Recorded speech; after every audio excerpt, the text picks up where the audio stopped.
ఈ నెల 15వ తేదీ ఎంతో విశేషమైన సోమవతి అమావాస్య. సోమవారం అమావాస్య కలిసి వస్తే దానిని సోమవతి అమావాస్య అని పిలుస్తారు. పైగా ఇది అధిక మాసపు సోమవార అమావాస్య. మరి ఈరోజు ఏ చెట్టు తాకాలో ఇప్పుడు ఈ వీడియోలో తెలుసుకుందాం. ముందుగా ఒక విశేషమైన కథను ఇప్పుడు విందాం. అనగనగా ఒక రాజ్యంలో ఒక రాజు ఒక రాణి ఉండేవారు. ఆయనకు 2 కుమార్తెలు 2 కుమారులు ఉన్నారు. ఒక కుమార్తె పేరు అమావాస్య, మరొక కుమార్తె పేరు పౌర్ణమి. పౌర్ణమి చాలా మతపరమైన విశ్వాసాలు కలిగి ఉండేది. ఆమె ఎప్పుడూ కూడా గోవులకు సేవ చేస్తూ ఉండేది. అన్ని పనులు కూడా చేస్తూ ఉండేది. అమావాస్య ఎప్పుడూ కూడా పూజలు చేయడానికి కూడా ఆసక్తి చూపించేది కాదు. ఆమె ఎప్పుడూ కనీసం ఒక్కసారైనా దైవ ప్రార్థన కూడా చేయలేదు. ఏ పని కూడా చేసేది కాదు. కానీ అక్కా చెల్లెలు 2 మాత్రం ఒకరంటే ఒకరికి చాలా ప్రేమగా ఉండేవారు. కానీ పౌర్ణమి అంటే మహారాజుకు మహారాణికి అంతగా నచ్చేది కాదు. వారిద్దరూ ఎప్పుడూ అమావాస్యపైనే ఎక్కువ మక్కువ చూపించేవారు. అలాగే 2 కొడుకుల్ని కూడా ప్రేమగా చూసుకునేవారు. కొడుకుల విషయంలోనే అధిక శ్రద్ధ తీసుకునేవారు. కాలం గడిచే కొద్దీ రాజుగారి పిల్లలు పెరిగి పెద్దవారయ్యారు. రాజు కుమారులిద్దరికీ వివాహాన్ని జరిపించాడు. కుమార్తెలకు కూడా వివాహం చెయ్యాలి అని నిర్ణయించుకున్నాడు. అప్పుడు మహారాణి రాజుతో ఇలా పలుకుతుంది. మహారాజా వినండి. పౌర్ణమి ఎప్పుడూ కూడా పని చేయడానికే ఎక్కువ శ్రద్ధ చూపిస్తుంది. గోసేవ చేయడానికి ఇష్టపడుతుంది. భజనలు కీర్తనలు చేస్తుంది. దానివల్ల ఆమెకు ఎవరైనా పేదింటి అబ్బాయిని చూడమని చెప్తుంది. ఆమె పెద్ద కుటుంబంలోకి వెళ్తే ఆమె ఇవన్నీ చేయడానికి కుదరదు కదా. అందుకే పేద ఇంటికి మనం పంపిద్దామని చెప్తుంది మహారాణి. దానికి రాజు సరే అని చెప్పి సంబంధాలు వెతకడం మొదలు పెడతాడు. చివరికి రాజు పౌర్ణమికి ఒక పేద ఇంటి అబ్బాయితో వివాహాన్ని నిశ్చయిస్తాడు. అప్పుడు మహారాణి మళ్ళీ ఇలా పలుకుతుంది. మహారాజా, అమావాస్యకి కూడా మనం వివాహం చేద్దాం. అక్కా చెల్లెళ్ళ 2కి కలిపి పెళ్లి చేయండి అని చెప్తుంది. అప్పుడు రాజుగారు అదే గ్రామానికి చెందిన వేరొక రాకుమారుడితో అమావాస్యకు వివాహం నిశ్చయిస్తాడు. ఈ విషయాన్ని రాజు రాణికి చెప్పగానే ఆమె ఎంతో సంతోషిస్తుంది. మనసులో ఆమె ఇలా అనుకుంటుంది. పేద ఇంట్లో పౌర్ణమి ఎలా ఉంటుందో చూద్దామనుకుంటుంది. ఆమె ఎప్పుడూ కూడా పూజలు అంటుంది కదా. ఆమెకు దేవుడు ఎలా సహాయం చేస్తాడు ఇప్పుడు అని అనుకుంటుంది మనసులో. ఇక సమయం రానే వచ్చింది. రాజుగారు తన 2 కుమార్తెలకి కూడా వివాహాన్ని జరిపించాడు. అమావాస్యకు చాలా సంపదన్ని కూడా ఇచ్చాడు. కానీ పౌర్ణమికి మాత్రం ఏమీ ఇవ్వలేదు. 2 సోదరులు అమావాస్యను చాలా ప్రేమగా చూసుకునేవారు. కానీ ఆమె ఎప్పుడైనా 2 వదినలపై పెత్తనం చెలాయిస్తూ ఉండేది. కానీ పౌర్ణమి మాత్రం ప్రతి పనిలోనూ వాళ్లకు కూడా సహాయాన్ని చేస్తూ ఉండేది. అమావాస్య పౌర్ణమి 2 కూడా తమ తమ అత్తగారింటికి వెళ్లిపోయారు. ఒకప్పుడు అమావాస్య తన ఇంట్లో శివపూజ శివ చర్చ ఏర్పాటు చేసుకుంది. ఆమె ఊళ్ళో వాళ్ళందరినీ పిలిచింది. కానీ తన సోదరి అయిన పౌర్ణమిని మాత్రం పిలవలేదు. అప్పుడు పౌర్ణమి వీధి గుమ్మంలో కూర్చుని ఉంది. ఆ ఊరిలోని ఆడవారందరూ పౌర్ణమితో ఇలా పలికారు. మీ చెల్లెలి ఇంట్లో ఈరోజు శివపూజ జరుగుతూ ఉంది కదా, మరి నీవు రావా అని అడిగారు. దానికి పౌర్ణమి ఇలా సమాధానం చెప్పింది.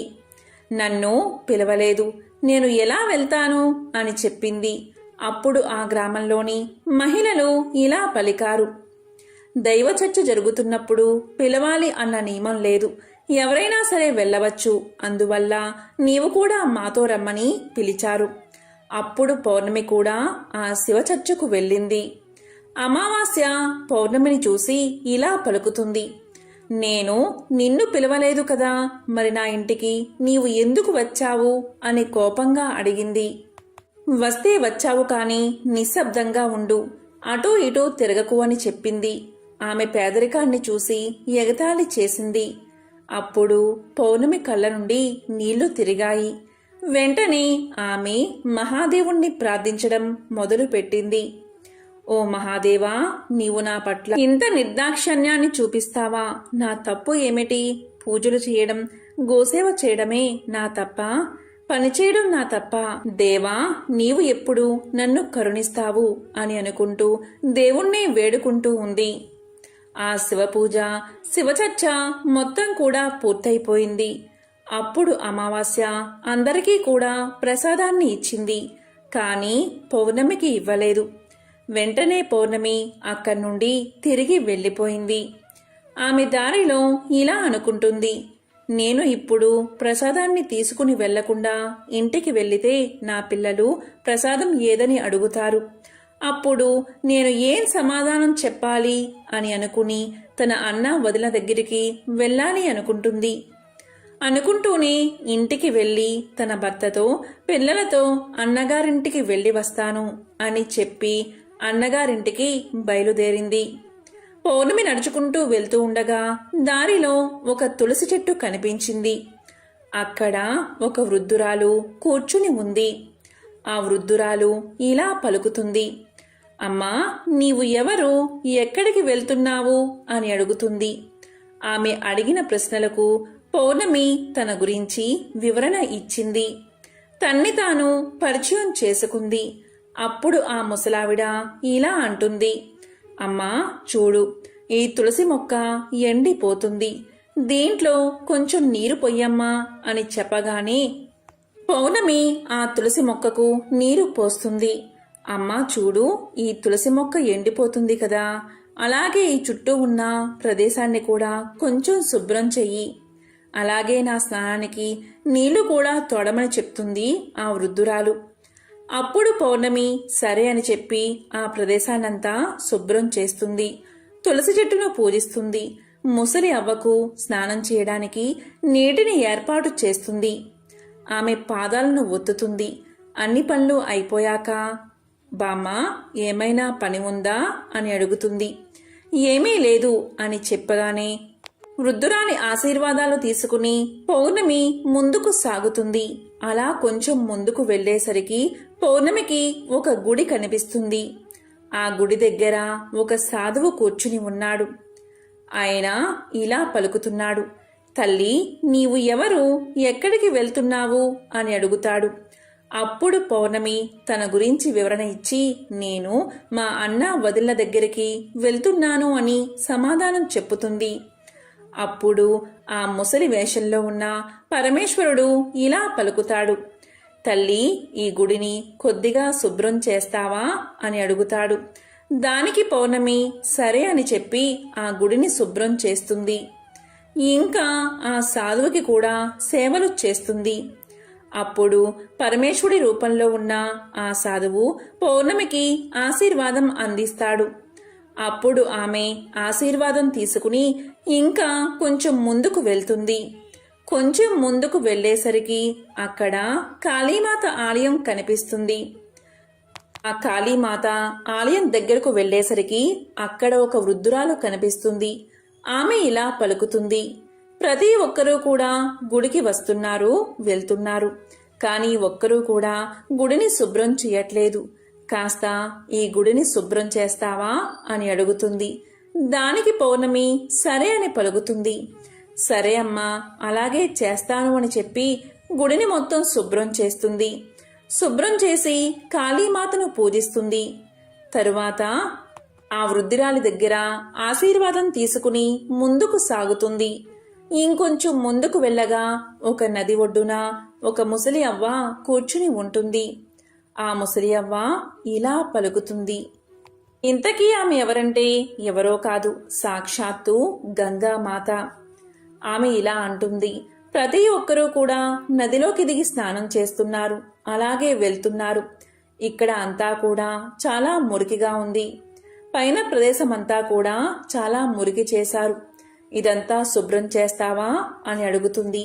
దానికి పౌర్ణమి సరే శుభ్రం చేస్తాను అని చెప్పి ఆ ప్రదేశాన్నంతా శుభ్రం చేసి నావలో కూర్చుని అవతల ఒడ్డుకు వెళ్లి అన్నా వదిల్లా ఇంటికి చేరుకుంటుంది. అన్నా వదిల్లా ఇంటికి చేరుకునేసరికి వాళ్ళు ఎంతో సంతోషిస్తారు. ఆ రోజంతా కబుర్లు చెప్పుకుంటూ కాలక్షేపం చేస్తారు. రాత్రి అవుతుంది. అప్పుడు పౌర్ణమి అక్కడే నిద్రపోయి ఉదయం లేచి నేను వెళ్ళి వస్తాను అని చెప్పేసరికి పౌర్ణమి వదిన గారు ఆమెకు ఎరుపు రంగు చీరను ఇస్తారు. పౌర్ణమి ఈ చీర కట్టుకుని వెళ్ళు అంటుంది వదిన గారు. సరే అని చెప్పి పౌర్ణమి ఆ చీరను కట్టుకుని అక్కడి నుండి బయలుదేరుతూ ఉండగా వదిన గారు ఇద్దరూ కూడా ఒక సంచిని పౌర్ణమికి ఇస్తారు. ఇవన్నీ తీసుకో అని చెప్పి అంటారు.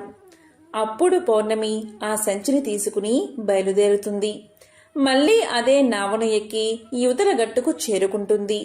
అప్పుడు గంగామాత పౌర్ణమికి రెండవ సంచిని ఇస్తుంది. అది పౌర్ణమి తీసుకుంటుంది.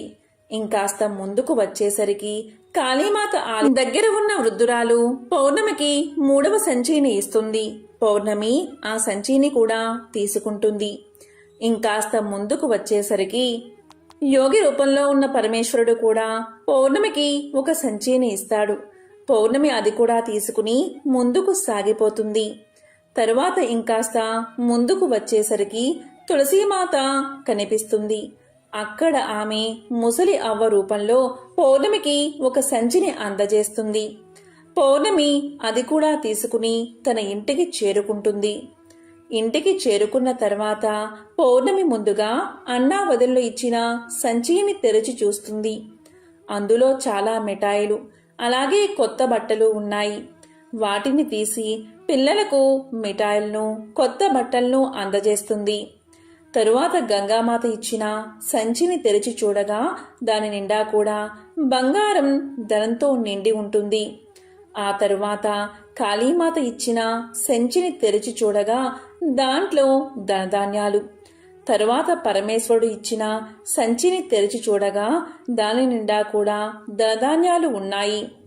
వాటన్నిటినీ చూసి పౌర్ణమి ఎంతో సంతోషించింది. తనకు ఇప్పుడు తన ఇంట్లో ఎటువంటి లోటు లేదు. తాను చాలా సంతోషంగా జీవిస్తూ ఉంది. ఇలా కొన్ని రోజులు గడిచిన తర్వాత పౌర్ణమి ఇలా అనుకుంటుంది. మన ఇంట్లో శివపూజను ఏర్పాటు చేసుకోవాలి అనుకుని ఏర్పాట్లు చేసుకుంటుంది. దానికి అమావాస్యను కూడా రమ్మని పిలుస్తుంది. అప్పుడు ఊళ్ళో ఉన్న వాళ్ళంతా శివ పూజలో పాల్గొనడానికి వస్తారు. వారితో పాటు అమావాస్య కూడా వస్తుంది. అమావాస్య పౌర్ణమిని చూసి ఇలా అడుగుతుంది, నీకు ఇంత ధనం ఎలా వచ్చింది అని అడగగానే పౌర్ణమి ఇలా పలుకుతుంది, నేను మీ ఇంటికి వచ్చినప్పుడు నాకు ప్రసాదాన్ని ఇవ్వలేదు కదా. నేను ఆ బెంగలో అన్నా వదిల దగ్గరకు వెళ్దామని బయలుదేరాను అని చెప్పి దారిలో జరిగిన విషయాన్నంతా కూడా అమావాస్యకు తెలియచేసింది. అప్పుడు అమావాస్య ఇలా పలుకుతుంది, నేను కూడా అలాగే వెళ్తాను, నాకు ప్రసాదం ఇవ్వద్దు అంటుంది. దానికి పౌర్ణమి ఇలా అంటుంది, ప్రసాదాన్ని ఇవ్వకపోవడం తప్పు, ప్రసాదాన్ని అందరికీ పంచాలి, నేను ప్రసాదం ఖచ్చితంగా ఇస్తాను అంటుంది. కాని అమావాస్య వినకుండా ప్రసాదాన్ని తీసుకోకుండానే బయలుదేరుతుంది. తాను బయలుదేరిన తర్వాత ఆమెకు మొదటిగా తులసి చెట్టు వద్ద ఉన్న ముసలి అవ్వ కనిపించింది. ఆమె ఇలా పలుకుతుంది, అమ్మాయి, తులసి మొక్కకు చాలా రోజుల నుంచి నీరు లేదు. ఈ ప్రదేశమంతా చాలా మురికిగా ఉంది, నీవు శుభ్రం చేస్తావా అని అడుగుతుంది. దానికి అమావాస్య, ఏం మాట్లాడుతున్నావు నువ్వు? నన్ను నీవు చూసావా? నేను ఈ పనులన్నీ చేస్తే నా బట్టలన్నీ కూడా మురికి అయిపోతాయి, కాబట్టి నేను ఈ పనులు చేయను అని చెప్పి ముందుకు వెళ్ళిపోతుంది. అప్పుడు సాధువు రూపంలో ఉన్న పరమేశ్వరుడు కనిపిస్తాడు. ఆయన కూడా గుడిని శుభ్రం చేయమని అడుగుతాడు. ఆయనకు కూడా అదే సమాధానం చెప్పుతుంది అమావాస్య. తరువాత ఇంకా కొంచెం ముందుకు సాగేసరికి కాళీమాతకు, గంగామాతకు అందరికీ కూడా అదే సమాధానం చెప్పుతుంది. అలా చెప్పి తన అన్నా వదిల్లా ఇంటికి వెళ్తుంది. వెళ్ళిన తర్వాత అన్నా వదిన్లు ఇలా అనుకుంటారు, ఇది ఎందుకు వచ్చింది మన ఇంటికి అనుకుంటారు. సరే అని చెప్పి అమావాస్య ఆ రోజు అక్కడే ఉంటుంది.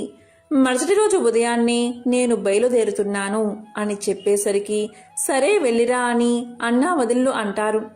దానికి అమావాస్య ఇలా పలుకుతుంది, పౌర్ణమికి మీరు ఒక సంచిని ఇచ్చి పంపించారు, మరి నాకు ఏమీ ఇవ్వరా అని అడుగుతుంది. అలా అడిగేసరికి వారు ఇలా అంటారు, నీ సంచి నీ ఇంటికే వస్తుంది, నీవు వెళ్ళిపో అంటారు. మళ్ళీ నదిని దాటి గంగామాత దగ్గరకు వస్తుంది. గంగామాతను కూడా నేను వెళ్తున్నాను, నాకు సంచి ఇవ్వరా అని అడుగుతుంది. గంగామాత అప్పుడు నీ సంచి నీ ఇంటికే వస్తుంది, వెళ్ళు అంటుంది. సరే అని ఇంకాస్త ముందుకు వెళ్ళగానే కాళీమాత కనబడుతుంది. అలా కాళీమాత, పరమేశ్వరుడు, తులసిమాత కూడా అదే మాట చెప్తారు. అమావాస్య తన ప్రాంగణంలో అడుగు పెట్టగానే 5 సంచులు కనిపిస్తాయి. అమావాస్య ఆ 5 సంచులు తెరిచి చూసేసరికి ఆ సంచి నిండా మట్టి, ఒక సంచి నిండా రాళ్ళు, ఒక సంచి నిండా పాములు, ఒక సంచి నిండా తేళ్లు, ఒక సంచి నిండా చెత్తా చెదారం నిండి ఉంటాయి. అప్పుడు అమావాస్యకు బుద్ధి వస్తుంది. భగవంతుడా నన్ను కాపాడు అని ప్రాధేయపడుతుంది. పరిగెత్తుకుంటూ వెళ్ళి పౌర్ణమితో ఇలా పలుకుతుంది, నీకు సమస్తమైన సుఖాలు లభించాయి, కానీ నాకు ఏమీ లేవు అని అంటుంది. అప్పుడు పౌర్ణమి ఇలా అంటుంది, నేను అందరితో చాలా మంచిగా ప్రవర్తించాను, ఇంకా అన్నా వదినలకు నేను ఎప్పుడూ సహాయం చేస్తూనే ఉన్నాను. నీవు ఎప్పుడూ కూడా సహాయం చేయలేదు. నీవు గంగామాతకు కానీ, తులసీమాతకు కానీ, పరమేశ్వరుడికి కానీ ఎవ్వరికీ కూడా సహాయం చేయలేదు. అలాగే వాళ్ళ మాటలకు నీవు విలువ ఇవ్వలేదు. భగవంతుడు నీకు అందుకే ఏమీ ఇవ్వలేదు అని సమాధానం చెప్తుంది పౌర్ణమి. నన్ను నీవు క్షమించు, ఇదంతా కూడా అజ్ఞానం వల్ల జరిగిపోయింది అని చెప్పి అమావాస్య ఇలా పలుకుతుంది. నేను మరలా భగవంతుణ్ణి ప్రార్థించి ఇవన్నీ పొందుతాను అని చెప్పగానే పౌర్ణమి ఇలా అంటుంది, నీవు ఎప్పుడూ కూడా ఈ 3 సూత్రాలు గుర్తించుకో. మొదటి సూత్రం ఏంటి అంటే అందరి మీద దయ కలిగి ఉండు.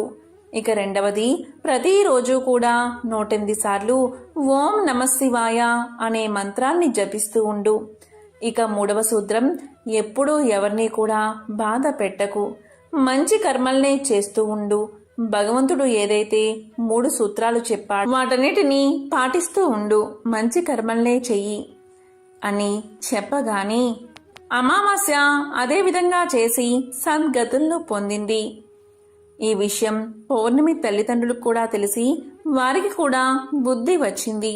వాళ్ళు కూడా నిత్యం పూజలు, మంచి కర్మలు చేయడం మొదలు పెట్టారు.